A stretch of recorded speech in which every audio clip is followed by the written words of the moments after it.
Buenas tardes. Buenas tardes y bienvenidos a Lava Valencia. A todos los que nos acompañáis en nuestra sede de la calle Quart 21 y también a todos aquellos que nos seguís a través del streaming. Muchas gracias a todos. Esta tarde vamos a presentar la segunda parte del monográfico especial de BlaBla Night de diseño y cambio climático, que realizamos gracias a la colaboración del Ayuntamiento de Valencia, Valencia Activa, Valencia Tech City, BIT Emprende y World Design Capital Valencia 2022. Esta tarde, en estas segundas jornadas, vamos a empezar con Carlos Madrid Casado, que impartirá una conferencia sobre ciencia y política del cambio climático, en la que describe y analiza los métodos y tecnologías en las que se basa la ciencia actualmente para medir y evaluar el clima de la Tierra a lo largo de las últimas décadas. Carlos Madrid, muchas gracias por acompañarnos esta tarde. Es investigador asociado de la Fundación Gustavo Bueno, licenciado en Matemáticas y doctor en Filosofía por la Universidad Complutense de Madrid, donde ha ejercido además de profesor de Estadística. Hola, tras la conferencia habrá una pausa para un café y unas pastas que devoraréis. Y a las 7 podremos disfrutar de una mesa redonda en torno a proyectos que abanderan el diseño ecológico. Presentada y moderada por Carmen Baselga, arquitecta de interior y diseño expositivo. Carmen tiene actualmente, como ya sabéis muchos de vosotros, una exposición en Las Naves centrada en el plástico en el Mediterráneo, Beyond the Plastic Wave. Acompañarán a Carmen Baselga para presentar sus proyectos y mantener una pequeña conversación María Navarro, directora de proyectos de la Asociación de Diseñadores de la Comunidad Valenciana. Gracias, María. Que presentará casos de éxito en torno al diseño circular. ¿Sí? Más o menos. Alberto Martínez, que es director creativo de Venture Experience, es un señor innovador por excelencia en todos sus proyectos y presentará algunos proyectos más centrados en el diseño sostenible. Y finalmente, Francesc Ribas, asesor de Ecología Urbana del Ayuntamiento de Valencia, ha dicho que sí a venirnos a presentar, porque ha sido todo muy reciente, a presentarnos en primicia la recentísima nominación de Valencia Ciudad Verde 2024. ¿Dónde estás? Que no te veo. Gracias. Bueno, ahora ya os dejamos con Carlos Madrid. Muchísimas gracias. Aquí tenemos a nuestra eminencia.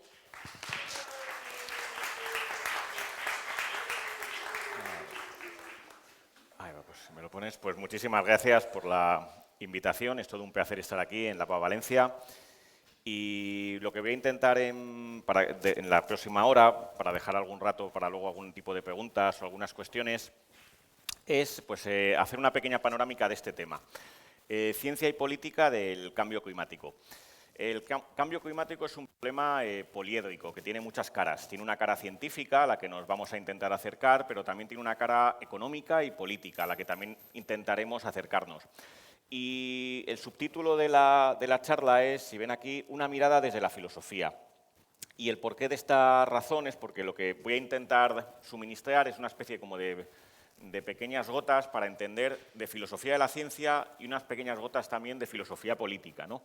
Para intentar entender, o por lo menos intentar cómo se puede responder a dos preguntas, que es cómo se ha construido el conocimiento sobre el clima y, en segundo lugar, qué papel juega la geopolítica, es decir, el papel de los estados y de las diferentes plataformas nacionales en todo este problema del cambio climático. Y entonces la charla va a tener dos partes, una parte que es más científica y otra parte que es más política. Vamos a comenzar entonces ya por la primera de todas. Y en la primera parte, lo primero que hay que intentar entender es esto, una pequeña diferencia, ¿no?, entre lo que es el tiempo meteorológico y lo que es el clima. Bueno, el tiempo meteorológico es el estado de la atmósfera sobre un lugar en un momento dado. Es decir, pues, por ejemplo, ahora mismo en Valencia, ¿no? Sin embargo, el clima ya es algo que no se puede observar. Es decir, el clima ya depende de un cálculo estadístico, ¿no? Es el estado promedio de la atmósfera sobre un lugar a lo largo de un intervalo de tiempo. Generalmente, y este es un primer problema al que se suelen enfrentar los científicos, es cómo definir eso del clima. El clima es pues, cómo ha ido variando el tiempo meteorológico a lo largo de muchos años. ¿Cuántos años? Generalmente la Asociación Meteorológica Mundial dice que 30 años. Pero claro, hay que plantearse por qué 30 y no 10 o 50, ¿no? Y lo curioso del caso, y este es un primer punto de fricción o de tensión que hay en estos problemas, es que cuando la Organización Meteorológica Mundial decidió definir el clima como a lo largo del cambio del tiempo meteorológico en 30 años, fue a principios de siglo, en torno a los años 30, 40, fue porque solamente se disponía de datos de 30 años. Y entonces se decide poner que el clima es lo que varía en 30 años porque solamente se tenían datos acumulados pues desde prácticamente 1900, ¿no? De hecho, los geógrafos y los geólogos les parece que 30 años es un promedio muy corto y entonces ellos prefieren tiempos más largos, de 50 años. Sin embargo, pues, por ejemplo, los climatólogos que están investigando, algunos que están en el IPCC, que como pues, seguramente os sonará, pues ya habrá salido aquí ayer, es el panel intergubernamental para el cambio climático de las Naciones Unidas, pues algunos de estos científicos proponen que es mejor pasar a solo 10 años, ya que el clima estaría cambiando muy rápido. Bueno, pues con esto en mente, ¿cuál es a día de hoy, pues por así decir, el consenso sobre el calentamiento global antropogénico? Bueno, pues en el último informe, que es el 6º informe de evaluación, que salió justo en lo que tiene que ver con las bases científicas, salió justo hace un año, en 2021, ¿no? Pues son básicamente, aquí muy condensado, 3 afirmaciones, ¿no? Una primera es que existe un calentamiento global de la Tierra que se estima en 1,09 grados centígrados respecto del periodo que va de 1850 a 1900. Una segunda tesis es que la causa dominante del calentamiento global es el efecto invernadero provocado por las emisiones de CO2 y otros gases de origen antropico. Y finalmente, y esto es una cuestión en la cual el último informe del IPCC hace mucho más hincapié que todos los anteriores, es que como consecuencia del cambio climático, ciertos fenómenos extremos, como las olas de calor, las sequías, las lluvias torrenciales, pues van a ser y son cada vez más frecuentes. Bien, esto es un poco un resumen muy acelerado del consenso científico, ¿no? El año pasado, cuando salió el informe científico, hubo una afirmación que salió muchísimo en los medios y que se difundió muchísimo, y es esta. Decía, fue una de las afirmaciones estrella, dice, es más probable que no que ningún periodo multisecular desde hace 125.000 años haya sido más caliente que la reciente década que va desde 2011 a 2020. Claro, esta afirmación vista así, pues parece verdaderamente dramática, ¿no? Es decir, ningún periodo ha sido multisecular ha sido más caliente que la última década. Claro, el problema, hay que plantearse dos cosas. ¿Por qué dicen desde hace 125.000 años? Porque justo hace 125.000 años hubo un periodo, que lo veremos un poco más adelante, que es el último interglacial, donde la Tierra fue más caliente que actualmente. Por eso es la razón de los 125.000 años. Y luego, uno de los caballos de batalla de la charla es intentar mostrar cómo los conceptos meteorológicos, climatológicos, económicos, están muchas veces rodeados sin darnos cuenta por ideas filosóficas, ideas que desbordan el marco de esos conceptos, ¿no? Y una idea que aquí tenemos y nos va a salir varias veces a lo largo de la charla es la idea de probabilidad. ¿Qué quieren decir los científicos del cambio climático cuando dicen que esta afirmación, dicen, es más probable que no? Pues fíjense, lo que quieren decir, y lo tenemos aquí a la derecha, es lo siguiente. Dicen, más probable que no significa que la probabilidad de ser cierta es de al menos un 50%. O sea, que la probabilidad de que sea falsa es a lo sumo del 50%. Claro, esta afirmación, para una afirmación científica, es bastante dramática. ¿Ustedes se imaginan probar un medicamento que te dijeran que la probabilidad de que te cures es superior al 50%? No, a un medicamento los test, los ensayos clínicos aleatorizados, lo que le piden es un 99%. Entonces, fíjense aquí cómo a la hora de estimar la probabilidad hay que leer siempre la letra pequeña en los informes. Es decir, aquí te están diciendo que esto puede ser falso con una probabilidad que puede llegar hasta el 50%. 50% es como tirar una moneda al aire. Con lo cual, la cuestión ya ven que es mucho más compleja de lo que en principio se antoja, ¿no?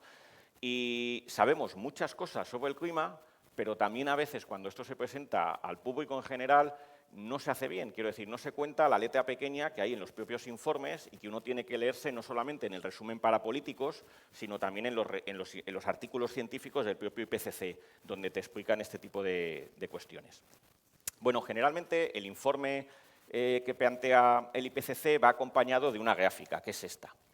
Bueno, esta gráfica yo la he cogido de la NASA porque el Instituto GIS, que prácticamente es la NASA, pues tiene un montón de documentos y te permite muy bien ver cómo ha evolucionado el cambio climático y lo que se sabe. Y en esta gráfica, que es la que representa el calentamiento global, pues hay varias partes que hay que analizar, ¿no? Fíjense, tenemos cómo a partir de 1900 la Tierra pues sale de lo que se llama la pequeña edad de hielo. Luego veremos que el clima entre 1500 y 1900 fue extremadamente frío desde finales de la Edad Media. La Edad Media fue un periodo bastante cálido. A partir de 1900 la temperatura va subiendo. Luego hay un periodo entre el final de la Segunda Guerra Mundial y 1975 en el cual el clima bajó o prácticamente se estancó. De hecho, en esta época algunos científicos, no todos, ni mucho menos, pues sostenían que lo que estaba pasando es que nos acercábamos hacia una nueva glaciación y se hablaba del enfriamiento global. Y luego lo que ya sí que es inequívoco es que desde 1980 pues tenemos un ascenso imparable de las temperaturas, de lo que es la temperatura global. Ahora bien, a veces parece, cuando uno ve esta gráfica de temperaturas, que esto es cuestión de poner un termómetro y saber cuál es la temperatura de la Tierra.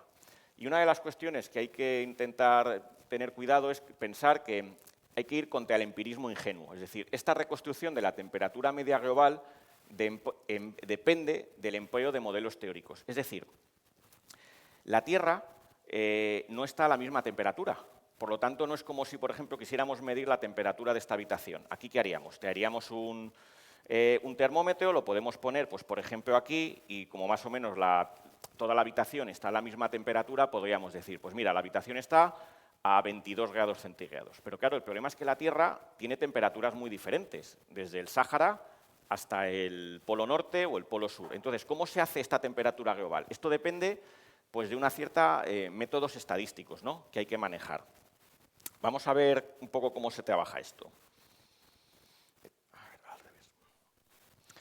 Bueno, la temperatura global, ya digo, no es algo que se pueda observar, sino que es fruto de una cocina estadística, es decir, hay que calcularla. Y el cálculo pues, se puede hacer de diferentes maneras. Y es un cálculo en el cual los climatólogos tienen un pequeño problema, y es, prácticamente desde los años 70, y por eso les he dicho que el calentamiento desde los años 80 es inequívoco, pues todo el planeta cuenta con estaciones meteorológicas, con globos sonda, con satélites. El problema es que si uno retrocede en el tiempo, al ser humano solamente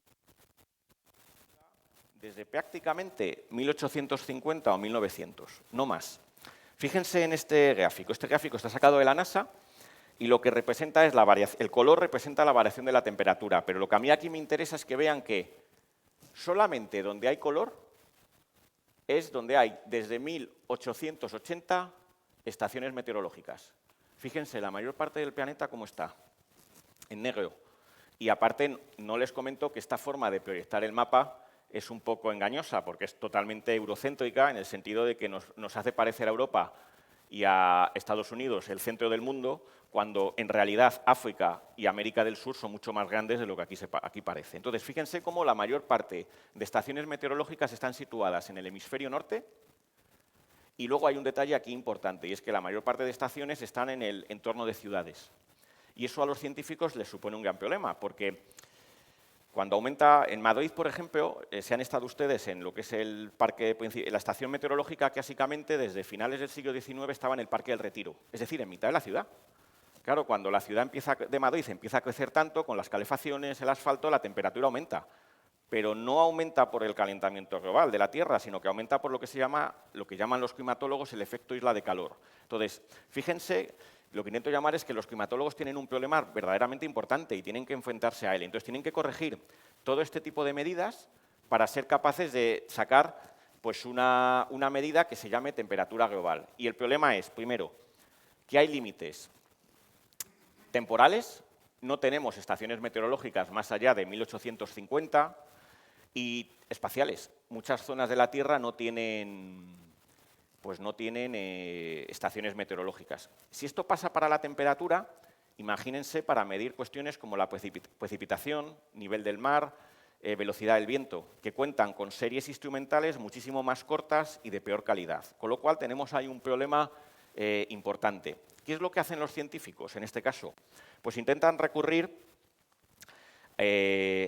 para intentar retroceder esta gráfica. Esta gráfica está construida básicamente, ya digo, con temperaturas de estaciones meteorológicas. Pero si quieren retroceder en el pasado, ¿cómo somos capaces de ir más allá de 1880? Es decir, ir hacia el pasado. Pues tienen que acudir a lo que se llama la paleoclimatología. La paleoclimatología consiste básicamente consiste en lo siguiente. Vamos a estimar las temperaturas del planeta, no por termómetros, porque, por cierto, el termómetro lo inventa Torricelli en el siglo XVII. Entonces, tenemos que medir las temperaturas de otra manera. ¿Cómo? Pues mirando los anillos de los árboles, cómo han crecido los árboles, mirando testigos de hielo, el aire atrapado, qué componentes tiene, midiendo también sedimentos lacustres. Y de esta forma, con estos datos indirectos, que se llaman datos proxy, los científicos estiman cómo ha podido variar la temperatura. ¿Y qué es lo que han llegado? ¿Qué es lo que sabemos al respecto? Bueno, lo primero es, y aquí es un momento, una fricción, una tensión que hubo muy importante en la década de los 2000, una primera gráfica que intentó eso, rastrear lo que es el clima del pasado, es esta, la del palo de hockey. Michael Mann, que es un climatólogo muy importante, que le tienen aquí estudiando los anillos de crecimiento de los árboles, aquí ven que está posando con uno de ellos, publicó en 1998 en Nature esta gráfica, una muy parecida, que lo que venía a decir es que, mira, en el hemisferio norte las temperaturas han sido básicamente bajas hasta que llega el calentón del siglo XX. ¿Vale? El problema es que inmediatamente esta gráfica fue contestada por muchísimos climatólogos. Muchos de ellos negacionistas, pero también hubo equipos como Von Stork o Zurita que publicaron artículos en Science, que son verdaderamente climatólogos respetables de universidades, criticando no solo la extrapolación que habían hecho de las temperaturas de los anillos de crecimiento de los árboles, sino también los métodos estadísticos que habían usado al respecto. Para añadir más leña al fuego, sucedió que en 2009 se produce lo que se llama el ClimateGate. Un pirata informático hackea los servidores de correo electrónico de la Universidad de East Anglia, que es en la que está MAM. Y entonces, en los correos se ve cómo, discutiendo entre ellos, pues dicen cosas como la siguiente, pues vamos a intentar ocultar datos que nos digan que en la Edad Media la temperatura era más alta de lo que verdaderamente era. Es decir, cómo ellos intentan presentar la información de tal manera que se acople más a la hipótesis que ellos barajaban, que es esta, la del palo de hockey. Es decir, se llama palo de hockey porque tiene esta forma, es decir, una línea recta y la curva del siglo XX. Claro, esto hay que tener en cuenta que no es los negacionistas han hecho mucho hincapié sacando estos correos, etc. A mí me parece que muy exagerado, por una razón, porque cualquiera que haya leído algo de filosofía de la ciencia, a Samuel Kuhn, la estructura de las revoluciones científicas, sabe que los científicos funcionan así. Es decir, todos los seres humanos, ¿qué intentamos muchas veces hacer? Confirmar nuestras hipótesis, con lo cual, es decir, han sacado, y eso no es mala praxis, es que es el funcionamiento real de cómo funciona la ciencia. Quiero decir que la idea esa que hay de Popper, de que los científicos lo que buscan es refutar sus propias teorías, pues eso está muy bien, pero la ciencia real no funciona así. O sea, lo que los historiadores y los sociólogos de la ciencia lo que nos muestran es que no es exactamente cómo funciona así. La dialéctica se produce más bien entre unos grupos de investigación y otros, que son los que discuten. Entonces, ¿qué es lo que sabemos a día de hoy? Bueno, el IPCC acabó corrigiendo la gráfica y en el informe de 2013 lo que tenemos es lo que pues, unos climatólogos de la NASA llaman el plato de espaguetis. Más que el palo de hockey, pues se llama esto el plato de espaguetis. La forma, sí, efectivamente, sigue siendo anormal con respecto a todo lo que sabemos el calentón del siglo XX, pero lo que ya reconoce el informe es que en algunos lugares del hemisferio norte las temperaturas a finales del siglo XX eran tan cálidas como lo eran en la Edad Media.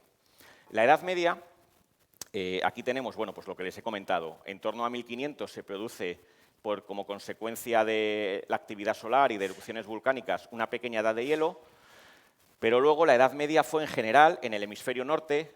Digo hemisferio norte porque es que los tipos de árboles que usa Mann para construir la temperatura del pasado solo crecen en el hemisferio norte, con lo cual los datos no se pueden extrapolar al hemisferio sur. Pues bueno, lo que vemos es que efectivamente las temperaturas actuales son anormales con respecto a lo que sabemos, pero se ha matizado la diferencia, ¿no? ¿Qué pasa si regresamos más hacia atrás en el tiempo? Bueno, pues si regresamos más atrás en el tiempo, nos encontramos con esta gráfica. Bueno, vamos a ir recorriendo hacia atrás. Esto es el siglo XX. La pequeña edad de hielo, esto es la Edad Media, y luego nos encontramos con un momento cálido, no tan cálido como actualmente, que es el Holoceno. Si volvemos más atrás, nos encontramos con un momento en el cual hubo variaciones de la temperatura muy grandes, que es esta zona, que es lo que se llama el Dryas reciente. Ahí hay testigos de hielo de Groenlandia que lo que muestran es que, el último artículo que salió al respecto en Science, que en un siglo varió la temperatura en Groenlandia en esta época 8 grados centígrados, que es una barbaridad, es decir, eso es un cambio realmente dramático, ¿no? Y luego lo que sí que sabemos, esta gráfica está sacada del IPCC, del informe justo del año pasado. Lo que sabemos es que la tendencia general del planeta es a enfriarse y que efectivamente el calentamiento actual está corrigiendo, ha cambiado esa tendencia. También sabemos, y por eso sabemos que es algo anormal, pero también sabemos que ha habido épocas en las cuales las temperaturas han sido tan altas como actualmente e incluso más. Uno es el último interglacial, otro es el Plioceno medio y otro es el Eoceno temprano, que también son épocas en las cuales las concentraciones de CO2 eran muy superiores a las actuales. Entonces, esto es algo que actualmente sabemos, que hay diferentes épocas en el pasado en el cual el clima fue tan cálido como actualmente, aunque eso es algo anormal, no es lo típico, porque ya ven que la tendencia del planeta es a enfriarse. Y también lo que sabemos es que en algunos momentos del pasado, en el Plioceno medio y en el Eoceno temprano, las concentraciones de CO2 fueron muy superiores a las actuales. Bueno, entonces, ya digo que fíjense que esa gráfica que he sacado ahí está sacada justamente, representa una pequeña parte, una parte muy, muy pequeña, que es aquella. Y entonces uno se tiene que preguntar, bueno, muy bien, sabemos esto, pero ¿y por qué cambia el clima? Es decir, ahora los científicos del cambio climático distinguen dos cosas, la detección del cambio climático, es decir, detectar si hay o no hay cambio climático, y lo que vemos es que el cambio climático es innegable desde 1980, ese aumento de la temperatura está tremendamente contrastado y la incertidumbre es muy poca. Lo que sucede es que conforme avanzamos hacia el pasado, esa incertidumbre con respecto a los valores de las temperaturas, pues aumenta. Pero, ¿por qué cambia el clima, no? Esto es lo que ellos llaman, y es el otro término técnico que se usa, es lo que se llama la atribución del cambio climático, ¿no? Y aquí pues todos hemos oído hablar que el factor fundamental es el CO2, ¿no? El CO2 pues, que emite la quema de combustibles fósiles. Bueno, yo aquí he puesto un pequeño guiño a Pink Floyd, que es la portada de Animals, que es la fábrica térmica de carbón de Battersea, ¿no? Pues ahí emitiendo CO2, ¿no?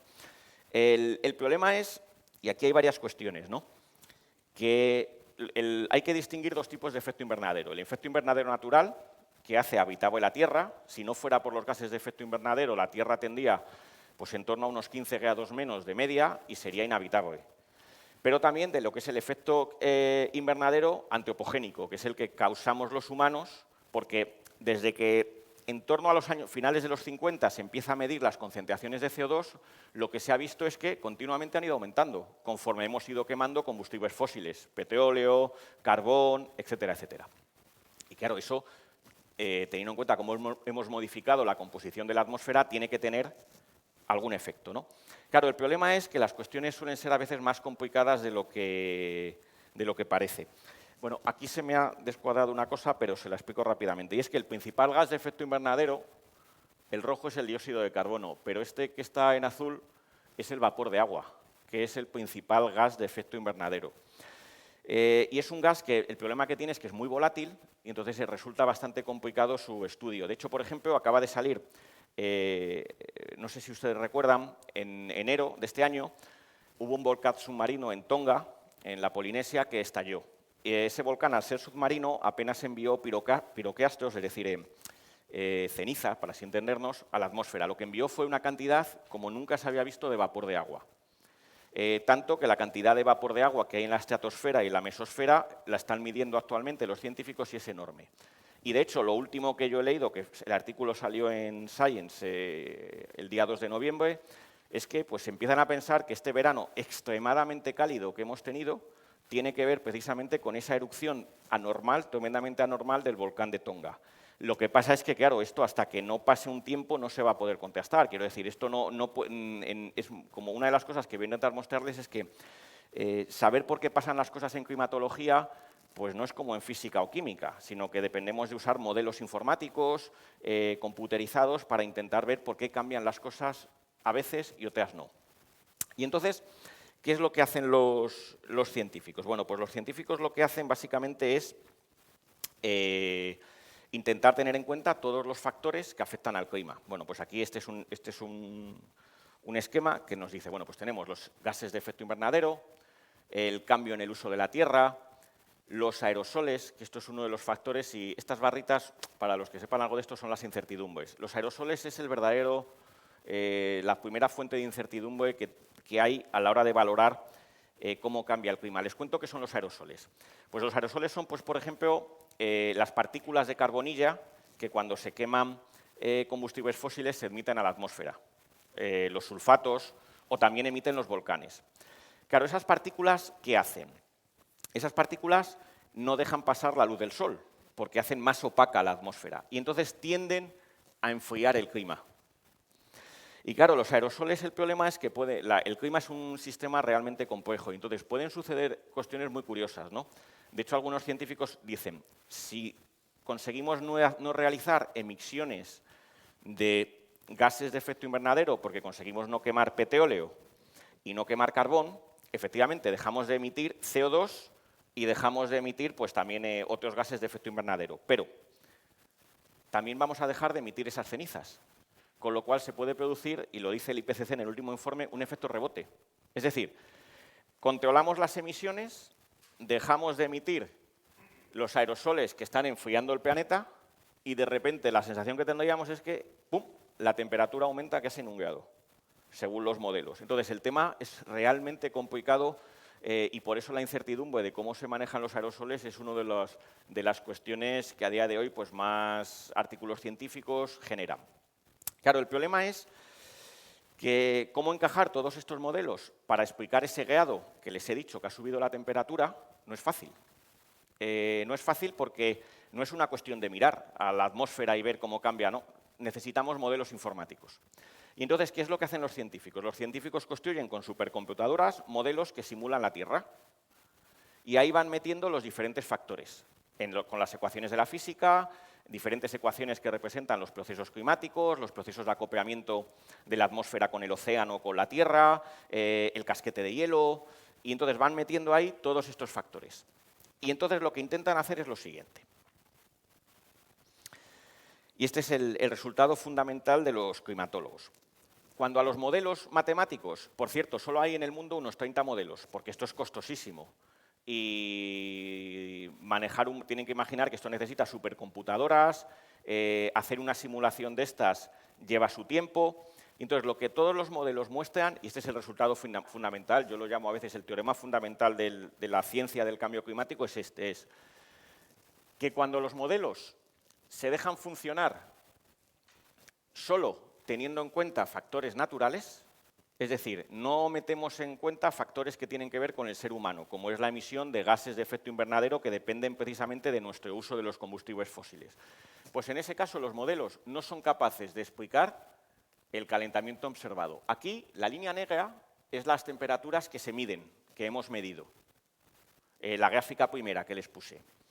Y lo rojo es los modelos. Fíjense, si solamente metemos los modelos naturales, si solamente metemos factores naturales, el modelo no es capaz de juntarse a la línea. Sin embargo, si en el modelo informático metemos tanto factores naturales, actividad solar, erupciones volcánicas, como factores que dependen del ser humano, emisiones de gases de efecto invernadero debidas a la quema de combustibles fósiles, cambios en el uso del suelo, emisión de aerosoles, entonces resulta que sí, el modelo ajusta. Y ahí sí, ahí ya ven que la línea roja es prácticamente la misma que la línea negra, que son las observaciones. Bien, y entonces este es el resultado fundamental, ¿no? Es decir, solo cuando los modelos se dejan correr actuando forzamientos naturales y anteópicos, que se ponderan de cierta manera, se reproduce el incremento de la temperatura global. Y este es el resultado fundamental. Ahora bien, aquí hay que ser capaces de ver lo siguiente. Y es que lo que encuentran aquí verdaderamente es más una relación estadística que una conexión causal. Quiero decir, hay que ser muy capaces de distinguir. Cada ciencia tiene su propio método. Es decir, eso del método científico que nos contaron en la escuela, pues bueno, está muy bien, pero como propaganda científica, pero cada ciencia funciona de una manera. Las matemáticas, la estadística funcionan de una manera, la climatología de otra, la medicina ni te cuento, la psicología, pues, etcétera, y la historia ya mejor ni hablamos. Y entonces, lo que hay que tener muy en cuenta es esto, es decir, ¿cuál es la diferencia entre la climatología y la física y la química? En física o química, el físico o el químico puede hacer experimentos directamente con aquello que quiere manipular. Quiero decir, el físico de partículas, en su acelerador de partículas, es capaz de meter los electrones o los positrones con los que quiere manejarse. Sí, el químico es capaz de hacer experimentos con los reactivos, pero el clima global, ¿qué sucede? El clima global nos desborda, no lo podemos meter dentro de un laboratorio. Y entonces la climatología es una ciencia muy especial que se parece más que a la física o a la química, a la cosmología. Porque necesita, al igual que la cosmología, pues lo que hacen los cosmólogos con simulaciones a día de hoy, pues para ver si la materia oscura es capaz de explicar la formación de galaxias, etcétera, es recurrir ¿a qué? A las simulaciones por ordenador. Pero ahora bien, hay que ser capaces de distinguir que una simulación por ordenador no es un experimento. O sea, en el experimento manejamos las cosas mismas. Quiero decir, un biólogo molecular está experimentando con el propio ADN, etcétera. Aquí no estamos manejando el clima global, lo que estamos haciendo es una simulación con ecuaciones donde lo que manejamos son líneas de código, o sea, un programa informático. No estamos manejando realmente el clima global que está ahí fuera. Y entonces todo depende de que nuestras ecuaciones, las parametrizaciones, representen fielmente ese clima global. Entonces ya ven que el problema es verdaderamente muy, muy complicado. Y la climatología, pues le sucede eso, como la cosmología. La cosmología, ¿con qué trata? Con el universo como un todo. No se puede experimentar con él, lo que se hace es pues, simulaciones. Y entonces, pues eso hay que diferenciar un poco cada tipo de ciencia. Y claro, si les he mostrado, en primer lugar, lo que era la incertidumbre de valores, ¿no? El problema al que se enfrentan los climatólogos a la hora de determinar cómo ha variado la temperatura en el pasado. Luego les he contado lo que tiene que ver con la incertidumbre de los modelos, ¿no? Es decir, el problema que hay de que la climatología es una ciencia pues que no se parece tanto a la física o la química, sino que se parece más pues eso, a la cosmología, donde tiene que recurrir a simulaciones por ordenador para ser capaz de explicar lo que pasa. Pero es que encima se junta una tercera fuente de incertidumbre, que es la que tiene que ver con predecir el futuro, es decir, las proyecciones climáticas. ¿Qué es lo que va a pasar a 50 o a 100 años vista? Y claro, aquí se nos juntan dos fuentes de incertidumbre en lo que tiene que ver con el futuro. Una es el caos. Seguro que muchos de ustedes han oído hablar del efecto mariposa, esa idea que populariza el meteorólogo Edward Norton Lawrence, de que el aleteo de una mariposa en Brasil puede acabar ocasionando un tornado en Texas. Y claro, este es un problema que afecta a los modelos, el caos matemático, y que, por ejemplo, reconoce el propio IPCC. En el sexto informe de evaluación, el que acaba de salir, uno se encuentra pues, la siguiente declaración al final. Este es el AR6, dice: el sistema climático es inherentemente no lineal y caótico, todo lo cual hace que la predictibilidad del sistema climático sea inherentemente limitada. Incluso aunque se utilicen modelos y observaciones arbitrariamente precisos, existen limitaciones a la predictibilidad de un sistema no lineal como es el clima. Y si uno, por ejemplo, va, que esto es todavía más curioso, a la IMET, la EMET es la Asociación Española de Meteorólogos y allí pues tiene una página dedicada al cambio climático en España realmente interesante, con muchísimos documentos, escenarios y tal. Entonces, esto me lo encontré por casualidad. Entonces, buscando allí pues diferentes documentos, hay un momento en el cual te aparece un aviso legal. Y el aviso legal es este. Dice, se lo leo por si no lo leen bien, dice la EMET. Las proyecciones climáticas se basan en resultados de modelos informáticos que implican simplificaciones de procesos físicos reales que en la actualidad no se comprenden totalmente. En consecuencia, la EMET no asume responsabilidad por la precisión de las proyecciones climáticas aquí disponibles, ni por las interpretaciones, deducciones, conclusiones o acciones realizadas por cualquier persona en relación con esta información. Es decir, que los propios climatólogos, si uno lee la letra pequeña, son conscientes de las fuentes de incertidumbre que manejan. Y entonces, cuando uno ve las predicciones que se hacen al futuro, pues hay que tomarlas pues, con una cierta prudencia. De hecho, es muy curioso porque el IPCC las llamaba predicciones, pero en torno a al año 2000 hubo una historiadora de la ciencia y filósofa de la ciencia, Naomi Oreskes, que hizo una crítica en un artículo publicado en Scientific American, si no recuerdo mal, criticando que esas no se le podían llamar predicciones. Y entonces se cambió el rótulo. Y entonces el IPCC de lo que habla es que lo que se hacen son proyecciones. Vale, pero esas proyecciones, ¿cómo hay que interpretarlas? Por ejemplo, cuando nos dicen que con una prueba, como les he contado al principio, la afirmación aquella estrella, ¿no? Por ejemplo, nos dicen, con un 90% de probabilidad va a haber sequías extremas en tal región en 2100. ¿Qué quiere decir ese 90% de probabilidad? Bien, pues lo que quiere decir es lo siguiente. Quiere decir que los climatólogos disponen de 30 modelos de clima global, son los que hay. Cuando dicen que el 90% de la probabilidad de que suceda algo es un 90%, lo que se está queriendo decir es que en 9 de cada 10 simulaciones sale ese efecto. Pero fíjense la diferencia. Cuando uno tira una moneda y te dicen que la probabilidad de que salga cara es 50%, ¿por qué decimos eso? Porque al tirar la moneda, cuando yo la tiro una serie de veces, ¿qué pasa? Que la mitad de veces te sale cara y la mitad de veces te sale cruz. Pero claro, la probabilidad está hablando del mundo real, en ese caso, de la propia moneda que estás lanzando. Aquí lo que sucede es que, y esto es una cosa que se ha criticado mucho y que incluso hay un capítulo dedicado en el último informe del IPCC a tratar estos temas, y es que en el último informe muchísimos filósofos de la ciencia han entrado en el grupo del IPCC y están debatiendo estos temas sobre la probabilidad. Es que, claro, llamar probabilidad a que decimos que algo va a pasar con probabilidad del 90% cuando lo que quieres decir es que 27 de los 30 modelos lo predicen, pues claro, hay que tener ahí un poco de cuidado, porque claro, para que uno se ponga un ejemplo, para que se entienda. Imagínense que queremos hacer un sondeo electoral pues para ver quién va a ganar las próximas elecciones.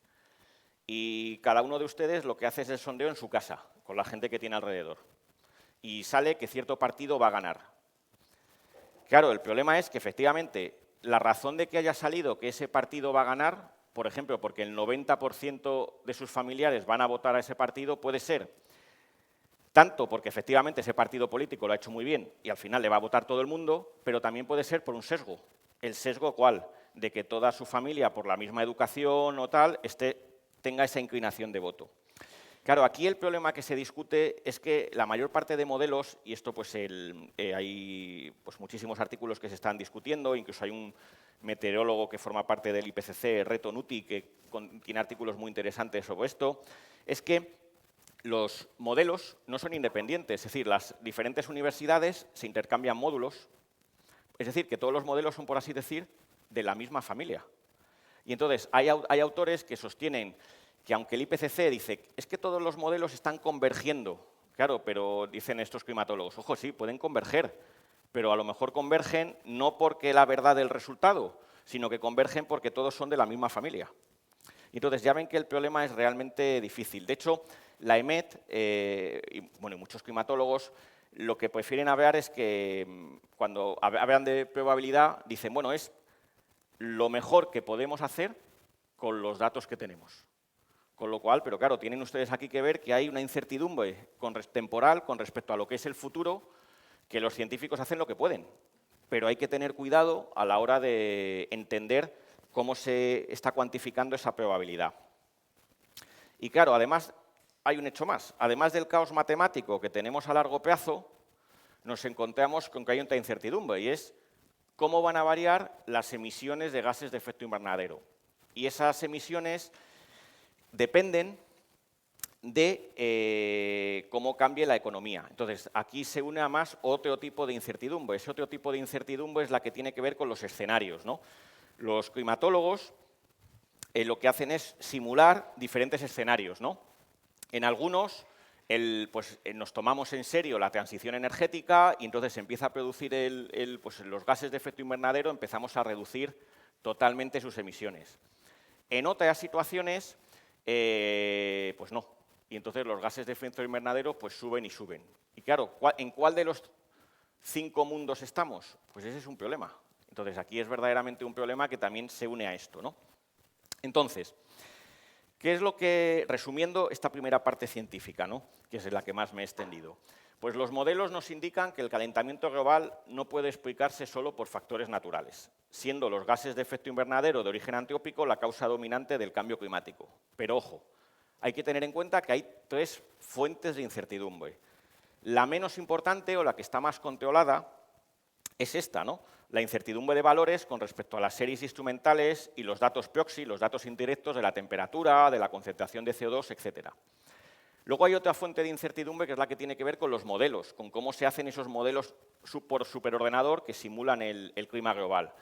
Esa incertidumbre estructural con respecto a la modelización de los acoplamientos, los forzamientos o las parametrizaciones. Y finalmente hay la incertidumbre que tiene que ver con el futuro, con que es que el futuro nadie lo sabe. Y es la incertidumbre que yo llamo temporal, que está ligada al caos determinista y a la dependencia de las proyecciones de los escenarios considerados. Ahora bien, pasemos entonces ahora a la cara política, ¿no? Y aquí en la cara política pues nos suceden varias cosas, ¿no? Lo primero que uno ve es que generalmente en los medios continuamente nos encontramos con el rótulo emergencia climática, catástrofe climática, y a veces hay que distinguir un poco. Si, por ejemplo, un ejemplo muy reciente, si ustedes recuerdan, hace cosa de un mes, el huracán Ian pues en Florida ha causado estragos, ¿no? En los medios de comunicación salió en varias ocasiones que esto tenía que ver con el cambio climático. Bueno, lo que dicen los expertos del cambio climático no es que esté cambiando la frecuencia de los huracanes, que prácticamente eso se va a mantener constante, sino que los huracanes que hay van a ser más devastadores. Ahora bien, uno tiene que preguntarse, ¿por qué son más devastadores? Es decir, ¿por qué causan los huracanes de 2020 o 2022 más daños que los huracanes de 1900? Pues a lo mejor no tiene que ver con el cambio climático, tiene que ver con que, por ejemplo, la población de Florida, la población que vive en Florida, en la costa, se ha multiplicado por 67 desde 1900. Es decir, si antes vivía una persona en la costa, en 1900, ahora viven 67. Ya saben que en Florida van muchos jubilados del resto de Estados Unidos. Entonces, claro, cuando viene el huracán, es lógico que los daños que genere son mucho mayores. Entonces, es muy complicado a veces atribuirle al cambio climático las cosas que se le atribuyen, ¿no? Y hay que tener ahí pues, una cierta prudencia. En lo que toca a la parte política, pues como ustedes saben, un hito fue la Cumbre de Río en 1992, que fue lo que se llamó la Cumbre de la Tierra, donde la mayor parte de estados del planeta pues, se dieron cuenta de que efectivamente el desarrollo capitalista pues, al final tiene un peso para el entorno natural muy importante y que hay que intentar protegerlo. Protegerlo no solo por proteger la naturaleza, sino porque nos va la vida en ello. Quiero decir que los estados tienen que ser capaces pues como diría Aristóteles, ¿no?, para salvar su eutaxia, de ser capaces de respetar la naturaleza porque ahí tienen las fuentes de recursos, ¿no? Y entonces el protocolo de Kioto fue una primera puesta en común que fue muy reforzada en la Cumbre de París. En la Cumbre de París se acordó pues, una reducción significativa de las emisiones de gases de efecto invernadero. Lo que sucede es que esa reducción significativa para los estados, desde el punto de vista de la ciencia, no es tan significativa. Quiero decir, lo que al final se ha acordado en reducir las emisiones de gases de efecto invernadero, pues no tiene pinta de que vaya a reducir el aumento de la temperatura global tanto como se cree.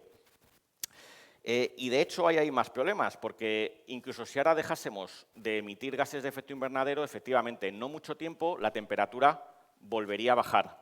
El problema... Uy, no sé si se ha apagado.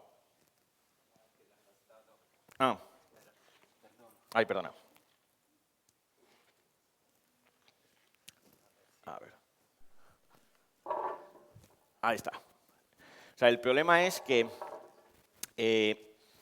les decía que no es solo que la temperatura global se podría corregir no tardando mucho. El problema es que otros cambios, como el deshielo del Ártico, porque el Ártico se está efectivamente deshelando, no así la Antártida. Pese a la idea de que los dos caquetes polares se están deshelando, la Antártida no es así. De hecho, el último informe del IPCC dice que no ha habido prácticamente, no hay ninguna tendencia en el deshielo de la Antártida, y la Antártida es donde está el 90% del hielo terrestre, con lo cual el problema es verdaderamente donde lo tenemos es en el Ártico. Entonces, está sucediendo ese tipo de cambios, la acidificación de los océanos, etcétera, es muy difícil corregirlos. Entonces, ¿qué pasa? Que muchos estados deciden, bueno, pues es que entonces, ¿qué sentido tiene estas políticas de mitigación cuando puede ser mejor realizar políticas de adaptación? Claro, el problema es que aquí los estados generalmente no tienen una visión unitaria, sino que cada estado, por así decir, tira para un lado. Quizás el IPCC en el último informe hace mucho hincapié en lo que llama, y se lo leo tal cual, dice, sucesos climáticos extremos de baja probabilidad pero alto impacto. Es decir, en el último informe se hace mucho hincapié en que puede ser que haya un escenario climático catastrófico en 2100, aunque la probabilidad de ese escenario sea muy, muy pequeña. Y entonces dicen, nos tenemos que preparar para eso. Pero claro, hay que preguntar, ¿es racional prepararse para un escenario cuando, aunque tenga un coste grande, la probabilidad es muy, muy, muy, muy, muy pequeña? En filosofía esto es lo que se llama la apuesta de Pascal. Pascal decía que aunque la probabilidad de que exista Dios es prácticamente ínfima, es tan pequeña que es prácticamente cero, como si existe, ganamos la vida eterna, decía Pascal, hay que creer en Dios, ¿no?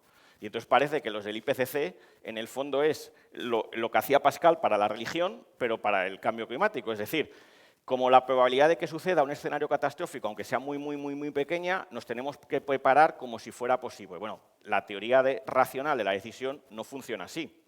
Entonces, aquí hay un problema, sobre todo, de cómo se está haciendo mucho hincapié en estos sucesos climáticos extremos, cuya probabilidad es muy, muy pequeña o no se conoce, pero que tendrían un alto impacto. Y entonces, claro, ¿qué nos encontramos? Bueno, nos encontramos con que, si ustedes saben, en la cumbre de Egipto, que empieza mañana, hay países como China que han decidido no ir. Claro, ¿por qué no quieren ir? Porque China es el estado que más emisiones hace de gases de efecto invernadero, de CO2, dice lo siguiente. Claro, ella ve toda la política del cambio climático como una especie de recortes verdes que desde Occidente les hacemos a China e India para que no se puedan desarrollar. Y claro, la lectura que hacen los chinos es, oigan, ustedes han estado 2 siglos quemando carbón y petróleo para desarrollarse y llegar a los niveles de vida que tienen ahora, y ahora ustedes no nos dejan hacer eso. Claro, esto que parece, de los recortes verdes, que parece como una cuestión como un poco conspiranoica, no lo es tanto si tienen en cuenta que, por ejemplo, durante la Guerra Fría, en torno a los años 60-70, en las cumbres que había entre Estados Unidos y la Unión Soviética, Estados Unidos continuamente jugaba la baza del ambientalismo, diciéndole a los soviéticos, oigan, es que ustedes están contaminando el planeta con la radioactividad, con tal y tal, mientras que la Unión Soviética jugaba la baza del desarrollismo, de que no, lo importante es el desarrollo industrial. Y, por ejemplo, la administración Nixon, Greenpeace, las famosas imágenes que todos hemos visto de Greenpeace acosando a los balleneros soviéticos, era la CIA y la administración Nixon la que daba a Greenpeace la localización de los balleneros soviéticos. Claro, porque a Estados Unidos le interesaba en ese momento la política verde, ¿para qué? Para frenar el desarrollo de la Unión Soviética. Y es así, de esa misma manera, como lo están viendo a día de hoy, pues, por ejemplo, China e India. ¿Y qué pasa en Europa? Bueno, en Europa ustedes saben que prácticamente cuando decimos Europa, ahora que ya Inglaterra ha salido, ¿quién manda en Europa? Pues Alemania y Francia. Y claro, cuando ustedes ven que la Unión Europea ha decretado que el gas y la energía nuclear son energías verdes, pues no hay que ser ingenuos. ¿Por qué son energías verdes ahora el gas y la energía nuclear? Bueno, el gas, porque Alemania depende todo del gas. Bueno, o dependía, porque claro, es el gas ruso, que ahora ya no les llega por el Nord Stream. Y Francia depende todo de las nucleares. Con lo cual, claro, lo que están haciendo Francia y Alemania es jugar sus cartas aquí. En el caso del Reino Unido es muy interesante porque el Reino Unido depende prácticamente todo del gas y cerró prácticamente las centrales de carbón. Es muy curioso porque la principal abanderada del cambio climático y la primera líder internacional que lo apoyó más fue Margaret Thatcher, conservadora, neoliberal, etcétera, etcétera. Claro, ella lo vio como una política muy útil. ¿Por qué? Porque cuando ella tenía las famosas minas de los mineros británicos, esta teoría le venía muy bien, la teoría del cambio climático, que estaba en aquel momento surgiendo en las mismas fechas, pues para decir, oye, es que hay que cerrar las fábricas de carbón y las minas porque es que contaminamos. Entonces, fíjense que aquí el problema es realmente complicado y no solamente es un problema científico, sino que tiene también una cara política. En el caso de la Rusia y los países de la antigua Unión Soviética, pues que también ahora ya no están en las cuestiones, por ejemplo, Rusia creo que tampoco va a Egipto, a la cumbre de mañana. Al principio se sumaron. ¿Por qué? Porque cuando cayó la Unión Soviética cerraron la mayor parte de grandes fábricas y eso les permitió en el mercado de derechos de emisión de CO2 pues un negocio muy lucrativo en el cual consiguieron vender mucho. ¿Qué decir de Estados Unidos? Bueno, Estados Unidos es el segundo mayor consumidor de carbón, solo después de China. Y claro, por eso la administración Trump se retiró de los acuerdos de París. Ahora con Biden pues han vuelto, pero la explicación es esa. ¿Y Australia? Es curioso porque uno tiene siempre la visión de que los australianos son como, pues eso, gente muy benigna y todas estas cosas, y sin embargo son los que continuamente boicotean todas las cumbres contra el clima. ¿Por qué? Porque Australia es el principal productor de carbón del mundo, con lo cual no le interesa que se deje de quemar carbón y se deje de emitir gases de efecto invernadero. Bueno, ¿y qué decir de España? Bueno, España, como saben, pues firmó el protocolo de Kioto en su momento. Y el problema fue que cuando en su momento firma España el protocolo de Kioto, en los años 90, España era el país que menos emisiones de gases de efecto invernadero tenía por habitante de toda Europa. El problema es que España creció mucho y sobre todo ligado al cemento, a la construcción, en los 90 y en el 2000. Y entonces eso supuso pues, que las emisiones se dispararan. Y a día de hoy pues, España ha tenido que hacer un esfuerzo pues, enorme para ser capaz de cumplir con los compromisos adecuados, ¿no? La forma que ha tenido España, ¿cuál ha sido? La de pasarse a las renovables. Es verdad que con las renovables pues, el tema es mucho más delicado de lo que parece. Claro, las energías renovables, básicamente la solar y la eólica, lo que producen es energía eléctrica. Pero es que hay muchísimas cosas de nuestro entorno que no funcionan con energía eléctrica. Qué sé yo, los coches, los diésel, los grandes barcos, etcétera, esos no funcionan con energía eléctrica, con lo cual la renovable es problemática. Quiero decir, de hecho, el 80% de la energía consumida en el mundo no es electricidad, con lo cual las renovables, en el mejor de los casos, pueden aspirar a sustituir el 20-25% de la energía que consumimos. Y claro, en España se están poniendo, por ejemplo, muchos molinos de viento, ¿no? Pero claro, los molinos de viento, como ustedes saben, dependen del viento, de que sean intermitentes o no. Y si uno hace caso a las predicciones del IPCC, para 2100, los expertos del IPCC dicen que el viento prácticamente se va a parar en todo lo que es el hemisferio norte para 2100. Entonces, si nos creemos esas proyecciones climáticas, ¿tiene sentido que medio Estados Unidos o toda media Europa las sembremos de molinos eólicos cuando, según nos están contando los modelos, el viento prácticamente se va a parar en el hemisferio norte? Pues es que el tema es muy delicado. ¿Y qué decir de los paneles solares? Bueno, los paneles solares la mayor parte vienen de China. El coste que ya tiene de emisiones traerlos desde China, pues ya prácticamente hace que lo que dejas de emitir por no consumir carbón o no consumir petróleo, lo hayas gastado en comprarte el panel solar que viene desde China. Pero es que hay más, los paneles solares dependen para su fabricación de plata, tiene que haber plata. Y las reservas de plata no son ilimitadas. De hecho, se piensa que el pico debe estar en torno a 20-30 años. Con lo cual, el problema de España con las renovables a largo plazo pues es un problema realmente serio. Y entonces, pues después de todo esto, como fíjense aquí en alguna gráfica que les he puesto, aquí hay un detalle que les llamó la atención. Los países que más contaminan el aire. Bueno, lo de decir que el CO2 contamina, pues ha quedado en el imaginario popular, pero no es exactamente así. Es decir, ahora mismo si midiésemos aquí el CO2, tendremos, teniendo en cuenta que esto está cerrado, seguramente estamos ya en concentraciones. Actualmente la Tierra está en torno a las 440, 450 partes por millón. Aquí seguramente al estar tantos y concerrados debemos estar ya en las 1000 partes por millón. Y un viernes noche en una discoteca ni les cuento. Si con esto del COVID había muchas discotecas que había el marcador y había veces que uno lo miraba y decía, oye, 1500. Y aquí estamos. Quiero decir que decir que es contaminante no es exactamente así, es decir, es un poco más complicado de lo que parece. Llamo la atención con que efectivamente, fíjense, el país que más emite, China, luego Estados Unidos, la Unión Europea. Por cierto, en la Unión Europea el que más emite, Alemania. España está por debajo de la media. Y España, pues aquí ya ven cómo nos ha costado cumplir con los objetivos. A día de hoy ya estamos prácticamente en los mismos niveles de emisiones de 1990 por esa inversión en renovables.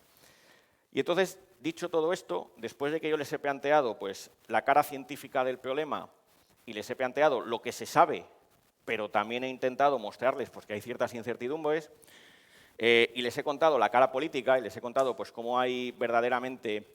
es muy complicado gestionar todos estos intereses políticos de los estados, de los diferentes imperios, pues quisiera acabar con lo siguiente, y es, como diría Lenin, ¿qué hacer? ¿No? Pues, y aquí hay que intentar ver un poco qué es lo que uno puede hacer en este momento, ¿no? Y entonces, yo lo que, simplemente por acabar con una nota un poco más constructiva, aunque la labor de la filosofía y de los filósofos no es construir, sino destruir, ¿no? Es triturar las ideas, intentando mostrar que, pues como hacía Sócrates en la plaza pública, que las cosas no están tan claras, ni mucho menos, pues sí que quisiera acabar en ese sentido con dos cuestiones, ¿no? Una tiene que ver con el plano teórico, ¿no? Y entonces, en el plano teórico yo creo que haríamos bien todos en intentar evitar lo que se llama el fundamentalismo científico. Hay un ejemplo que suelen poner mucho los activistas, yo lo he escuchado en varias conferencias de activistas y incluso también en la que, por ejemplo, una persona que lo ha usado fue Andreu Escrivá, que ayer les habló. Es el siguiente ejemplo que él da. Es, si ahora mismo entrase aquí un científico y les dijera que con una probabilidad del 97% se nos va a derribar el edificio, a que ustedes le harían caso y saldríamos todos corriendo. Dice, pues es que el 97% de los científicos nos dicen del peligro del cambio climático, tal. Vale, alto ahí. El ejemplo está muy bien, pero hay que es un poco capcioso en el sentido de que está homologando dos ciencias muy diferentes. Quiero decir, una cosa es la física de estructuras, la geometría, la arquitectura, y otra cosa es la climatología. Y entonces, cuando alguien piensa que existe la ciencia con mayúsculas y que todas las ciencias tienen el mismo grado de cientificidad, está cometiendo lo que el filósofo Gustavo Bueno llamaba, está cayendo en el fundamentalismo científico. Entonces, hay que tener cuidado, sobre todo cuando ya les he contado cómo se miden las probabilidades en estos problemas tan complejos, pues con ese tipo de ejemplos. Porque, claro, por la misma razón, podría venir aquí un negacionista y decirles el siguiente ejemplo, que sería igual de capcioso, decirles, claro, el 97% tal, pero es que si retrocedemos 40 años, pónganse 40 años antes, que viajemos al pasado. Llegan aquí un montón de médicos y nos dicen el 97% que la homosexualidad es una enfermedad y que es curable. Claro, a día de hoy sabemos que no es así, pero acuérdense que la homosexualidad deja de ser considerada por la OMS, por la Organización Mundial de la Salud, una enfermedad el 17 de mayo de 1990. Es decir, ayer, prácticamente ayer. Entonces, fíjense, claro, ¿por qué mi ejemplo este segundo es capcioso? Porque estoy homologando la climatología con la psiquiatría. Son ciencias diferentes, cada una tiene su cientificidad y hay que medirla con cuidado. Entonces, es igual de capcioso el ejemplo que compara la climatología con la física de estructuras y la geometría que el que podría poner un negacionista homologando la climatología con la psiquiatría. Entonces, haríamos bien, ya digo, en esto, en tener cuidado y evitar el fundamentalismo científico, intentando ser capaces de entender cómo funciona la climatología, qué es lo que se sabe positivamente, pero también cuando a veces tenemos ciertas incertidumbres. Y en el plano práctico, ¿qué se podría concluir, ¿no? ¿Qué podríamos decir, ¿no? Bueno, pues aquí no hay que ser ingenuos y hay que preguntarse verdaderamente quién puede reducir su huella de carbono.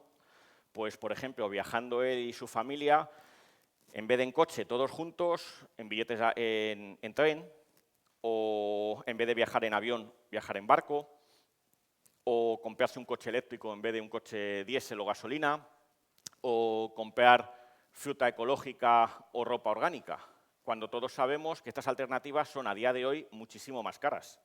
Claro, ¿quién puede efectivamente reducir de esa forma significativa la huella de carbono? Pues el burgués rico, no el obrero pobre. Entonces, esto no hay que ser ingenuos. De hecho, es que el concepto de huella de carbono, que ahora, si ustedes, a mí me hace mucha gracia porque cuando me meto en el banco, me pone que hay un lateral que me dicen la huella de carbono que tengo yo. Entonces, digo, hay que ser jetas, ¿no? Los bancos, ¿qué tal? Poniéndote encima este tipo de cuestiones aquí. ¿Saben quién inventa el concepto huella de carbono? La petrolera británica British Petroleum, BP. En torno al año 2000, cuando ya empieza a coger importancia todos estos problemas del cambio climático, a BP se le ocurre el concepto de huella ecológica, que venía de la ecología de los años 90, contrata a unos consultores y sacan el concepto de huella de carbono. Y entonces es una forma que tienen las petroleras de pasarnos el problema a nosotros. Así, oye, cada ciudadano que controle su huella de carbono, pero nosotros seguimos haciendo negocio. Claro, y no hay que ser ingenuos. Toda esta, sobre todo con el invierno que se nos viene, ¿no? Con donde ya veremos sin gas si somos capaces de calentarnos y tal, bueno, pues a lo mejor es verdad que toda esta ideología del activismo climático pues tiene su funcionalidad, ¿no? Para pastorear al personal. Quiero decir que cuando a lo mejor una familia pues, no pueda calentarse porque no tiene dinero para pagar la electricidad o el gas, pues por lo menos diga, bueno, por lo menos estoy salvando el planeta, ¿no? En vez de salir a la calle y dar un golpe, ¿no? Claro, esto puede parecer un poco exagerado, pero fíjense que, por ejemplo, los psicólogos han analizado mucho el papel que, por ejemplo, en Estados Unidos juega la psicología positiva. Les cuento, para que vean un poco que no hay que ser tampoco tan ingenuos con cómo funcionan las ideologías pastoreando al personal, ¿no? En Estados Unidos, cuando una persona muchas veces pues, tiene, qué sé yo, un trabajo que trabaja 12 horas esclavizado, tal, pues ¿qué es lo que hace? En vez de a lo mejor dar un golpe en la mesa, hablar con su jefe o afiliarse a un sindicato, lo que hace es ir al psicólogo y el psicólogo le dice que tiene que crecer como persona. Entonces lo que tiene que hacer es un trabajo interior. Claro, esto es genial porque los psicólogos han conseguido que todos sigamos siendo tornillos bien encasados en la máquina. Porque claro, si el problema es mío interno de que tengo que crecer como persona, pues el tema es muy complicado, ¿no? Cuando en vez de a lo mejor lo que tenía que hacer esa persona es darse cuenta de que lo que tiene que hacer es tomar ciertas medidas, ¿no? Entonces, lo que quiero transmitirles es que, por supuesto, podemos estar de acuerdo, o yo puedo estar de acuerdo en que hay que, por supuesto, minimizar la contaminación del aire, de las aguas, de los suelos, o en la industrialización tiene que ser más racional. Pero claro, lo que tampoco podemos caer es en convertir la ideología del cambio climático en una especie de ideología que su objetivo sea pues, desindustrializar ciertos países o impedir que los países pobres se industrialicen. Porque, claro, no es que, por ejemplo, como dice el IPCC, en África en 2100 no vayan a tener agua, es que a día de hoy ya no tienen agua. Entonces, el problema es muy complicado. Entonces, quiero decirles que, por supuesto que mi posición al respecto es que puedo estar de acuerdo en que hay que intentar usar menos el coche, pero a lo mejor no tanto pensar que con eso estás salvando el planeta, pues muy bien, sino porque estás evitando que contamines con óxido nitroso a tus conciudadanos que viven en el centro de una ciudad. A lo mejor no preocuparme tanto por las emisiones de CO2, sino por ese tipo de cuestiones, por reciclar, por intentar minimizar la contaminación de las aguas, de los suelos, o sobre todo buscar la eficiencia energética, que es uno de los grandes problemas, sobre todo porque a día de hoy, de cara al invierno, lo que más tenemos, más que una urgencia, por así decir, climática, lo que tenemos es una urgencia energética. Y entonces, en ese sentido, a mí me parece que hay una denominación que ahora está surgiendo y que a mi juicio me parece que hace más justicia y que me parece que puede abrir más las puertas, es más que hablar de cambio climático, hablar de cambio global, donde lo que se tiene en cuenta no es tanto centrarnos todo en parece que estamos salvando al planeta al reducir las emisiones de CO2, cuanto preocuparnos por efectivamente la huella que el ser humano tenemos en en nuestro entorno ecológico, ¿no? Y entonces pensar que hay que tomar determinadas medidas, no tanto, ya digo, porque parece que está uno detrás como salvando el clima global con cada cosa que hace, sino simplemente por el hecho de que lo que está haciendo es mejorar el entorno en el que él vive con sus conciudadanos. Y entonces, por acabar ya, y con esto cierro, podría decirse un poco que la diferencia entre un activista y la posición que yo he intentado transmitirles es la que veía Unamuno entre San Ignacio de Loyola y Don Quijote, ¿no? Decía Unamuno que San Ignacio de Loyola limpiaba su caballo para mayor gloria de Dios y que Don Quijote simplemente lo limpiaba porque estaba sucio. Pues eso. Pues muchas gracias y he dicho.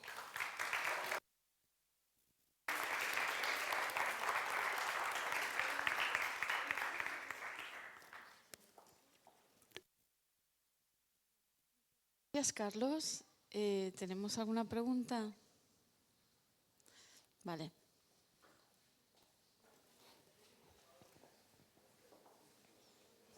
Bueno, Carlos, muchísimas gracias, súper interesante, apasionante.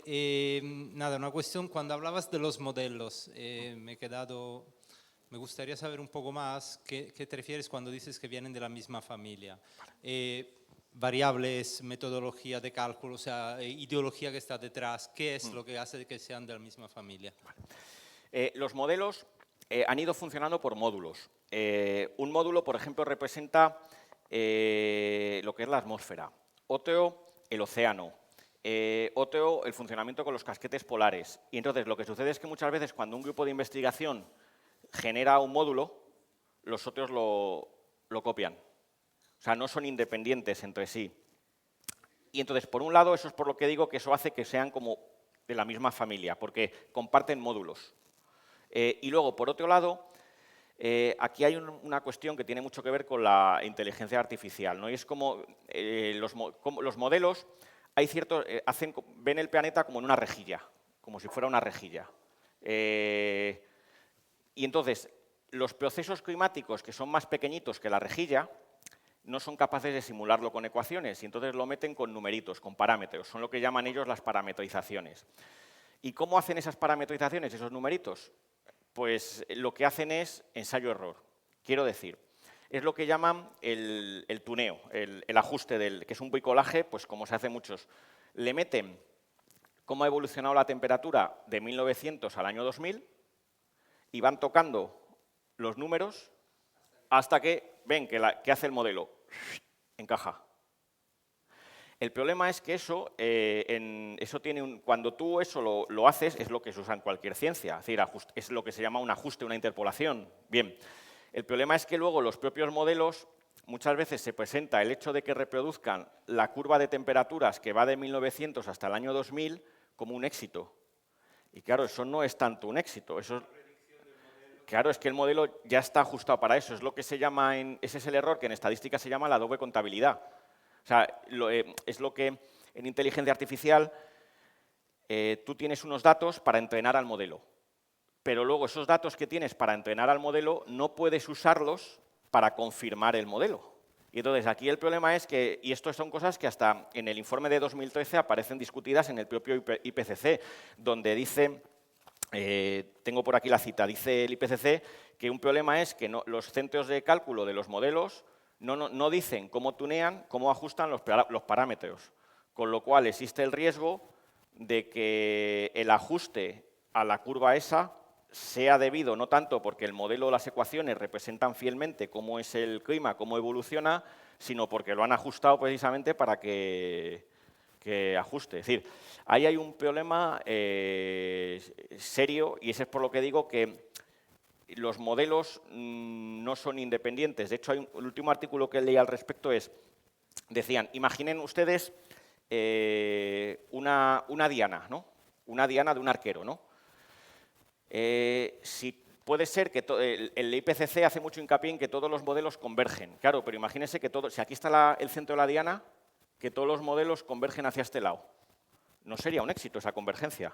Es decir, sería mucho mejor que los que estuvieran, un modelo dijera esto, otro esto, otro esto y otro esto, porque entonces la media sí que estaría más cerca de lo que realmente pasa. Entonces, a día de hoy se debate que a veces mejor que la convergencia de los modelos sería que fueran independientes entre ellos, porque entonces, aunque tuviéramos más disparidad entre las predicciones, estaríamos más seguros de que no nos desenfocamos. Gracias. Te pasamos aquí a...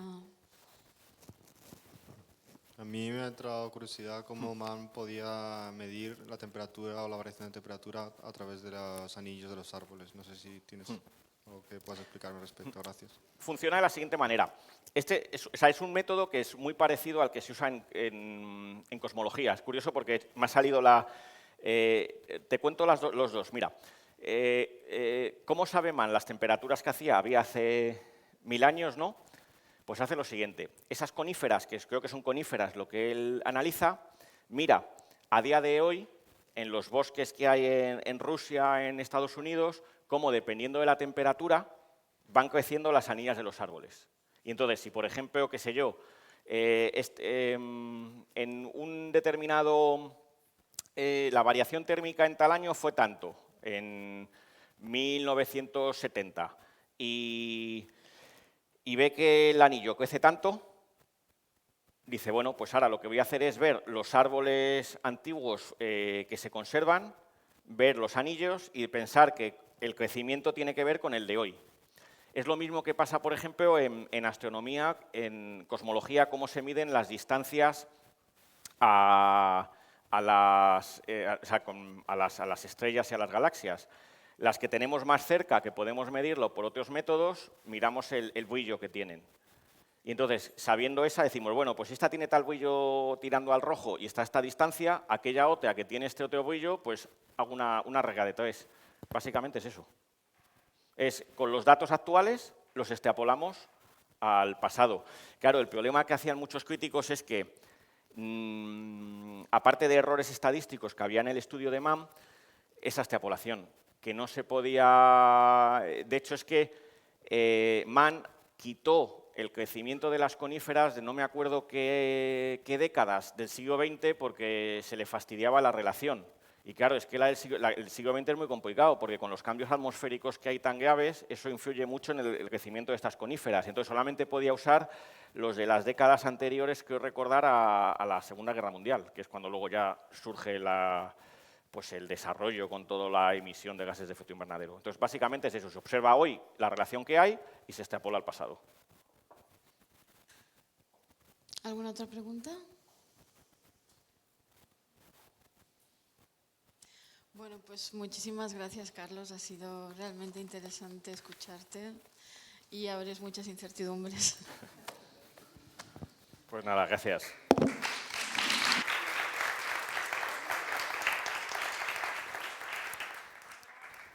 Unas pastas aquí fuera y un poquito de bebida para hacer un poco de descanso y después seguimos con una apasionante mesa redonda.